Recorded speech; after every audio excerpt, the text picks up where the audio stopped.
Hello, xin chào các bạn đã quay trở lại với kênh YouTube Review 5 phút. Ở cuối tập 126, trong lúc vội vàng, Hắc Hoàng đó đã khởi động pháp trận truyền tống đưa Đồ Phi đi tới Bắc Nguyên, khiến hắn ta khóc thét. Thời gian qua đi, không lâu sau, từ trên trời cao đã xuất hiện một luồng ánh sáng chiếu xuống, thân ảnh Diệp Phàm cùng đồng đội liền hiện ra. Nhìn xung quanh, mấy người không khỏi đau đầu khi Hắc Hoàng đó lại truyền tống sai địa điểm, lần này chính là Tây Mạc. Đến đây, Diệp Phàm chỉ biết lắc đầu mà thôi. Cãi cọ một hồi với Hắc Hoàng, mấy người liền phóng người về phương xa. Rất lâu sau, từ ngọn núi chập trùng, nơi đó có một tòa thành hùng vĩ cũng liền hiện ra trước tầm mắt của mọi người. Thế nhưng, đang phi hành bất chợt có hai người một già một trẻ đi tới ngăn cản mọi người lại. Theo lời bọn họ, đây chính là tòa thành, nơi tọa lạc của phong tộc, không ai được tự ý đi vào. Bởi vậy, một cuộc võ mồm giữa hai bên cũng liền diễn ra.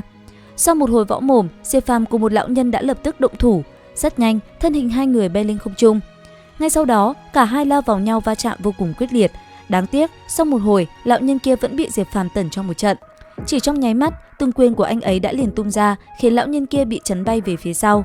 Chẳng những vậy, sau một hồi giao chiến, côn cực tiên trong tay anh ấy đã quất về phía trước. Ngay lập tức, lão nhân kia phải dùng ra một đóa hoa phòng ngự. Đáng tiếc, bị côn cực tiên đập trúng, lão ta liền bị hất bay ngược về phía sau. Đến đây, lão nhân kia tức giận, bàn tay liền kết thành thủ ấn. Chớp mắt, một cái trận pháp đã liền phóng lên trời cao, tạo thành một bức tường xanh thẳm bao vây lấy mấy người Diệp Phàm bên trong. Từ xung quanh pháp trận, từng luồng công kích sắc bén đã ầm ầm phóng xuống. Giờ khắc đó, chỉ thấy công kích kia cứ như vụ bão lao xuống.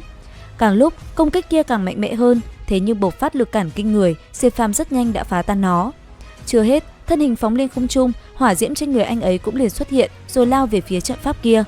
Tích tắc sau, theo cái vung tay của Diệp Phàm, từng luồng hỏa diễm cứ thế nổ tung, phá hủy đi trận pháp đang bao vây lấy mấy người Diệp Phàm. Làm xong, Diệp Phàm liền lao lên đập bay lão nhân kia, khiến lão cùng nữ nhân đi cùng sợ hãi. Ngay lập tức, hai người khuỵu chân xuống đất xin tha mạng. Đến đây, Hắc Hoàng mới dở thói dọa nạt và liên tục sủa vào mặt nữ nhân kia, khiến cả hai người này sợ hãi, gương mặt tái mét. Sau một hồi, bọn họ mới nói cho mấy người Diệp Phàm biết, sắp tới là đại thọ của thánh chủ phong tộc, bởi vậy không cho người lạ được vào đó. Đến đây, Diệp Phàm mới nói cho hai người kia biết mình chính là thánh thể. Nhận ra cái tên này, hai người kia liền thay đổi sắc mặt. Sau đó, trải qua một hồi tra khảo, hai người họ liền dẫn mấy người Diệp Phàm đi vào trong thành.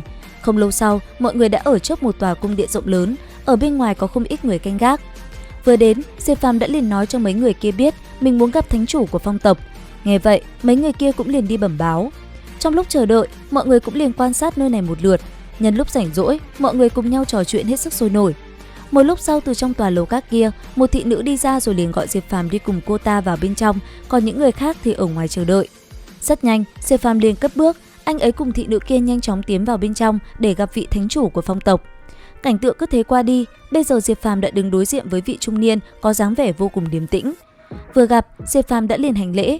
Sau đó, hai người liền cùng nhau trao đổi một chút về vết thương đại đạo. Theo lời Diệp Phàm, mình cũng chẳng còn sống được bao lâu nữa. Nghe xong, vị thánh chủ kia chỉ biết thở dài. Cuối cùng, Diệp Phàm liền cáo từ rồi rời đi. Sau đó, anh ấy được sắp xếp một nơi để nghỉ ngơi, đợi đại thọ sẽ diễn ra vào mấy ngày tới. Rất nhanh, lấy một người dẫn đường, tên này liền dẫn mấy người Diệp Phàm đi vào bên trong một căn phòng rộng lớn. Vừa đi, một người cũng vừa nói cho Diệp Phàm biết về giá trị của căn phòng này. Thế nhưng, ánh mắt Diệp Phàm lại không ngừng quan sát và đề phòng. Quả nhiên, anh ấy đã đúng. Sau khi mấy người Diệp Phàm đi vào bên trong, cánh cửa đột nhiên đóng lại. Tên vừa dẫn Diệp Phàm vào liền giở trò. Chỉ trong chớp mắt, từ bốn xung quanh, mấy tên đã lao về phía Diệp Phàm mà công kích. Đáng tiếc, bọn họ chưa đủ trình. Bởi vậy mà tích tắc sau, chỉ thấy mấy tên vừa có ý định động thủ đã bị Diệp Phàm đập bay ra ngoài căn phòng trong đau đớn.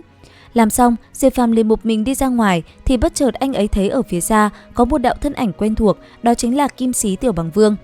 Vừa gặp nhau, cả hai đã liền võ mồm qua lại và tất nhiên cũng chẳng ai nhường ai. Bởi vậy, cuộc khẩu chiến là vô cùng gay gắt. Tuy nhiên sắp tới đại thọ của thánh chủ, hai người động thủ ở nơi này là không tiện. Bởi vậy, cả hai vẫn chưa động thủ. Thế nhưng chỉ vài ngày nữa, đại chiến giữa hai người chắc chắn sẽ bùng nổ.